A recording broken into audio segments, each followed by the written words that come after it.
Shpeshherë më ndodh në konsult që pacienti më pyet se kush është ndryshimi mes një skin booster dhe një filleri, duke qenë se të dyja janë acid hialuronik. Në fakt, për te rezultat që ne duam të japim, siç është ai një biorigjenerimi, biorestaurim që është skin boosteri, filleri, i cili gjithashtu acid hialuronik, mund të na japi volum apo të rimodelojmë zonat e caktuara të fytyrës apo të trupit. Në këtë video do t'ju demonstroj se si mund të duket një acid hialuronik në skin booster dhe gjithashtu në filler.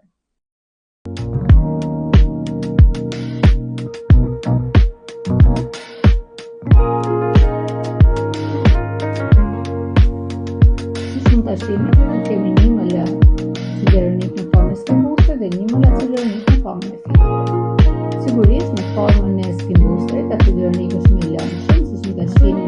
pikërisht është edhe më i gjerë për përhapjet në të gjithë fytyrën dhe vjen pothuajse në formën e një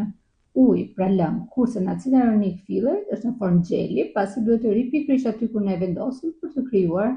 volum apo rimodelim.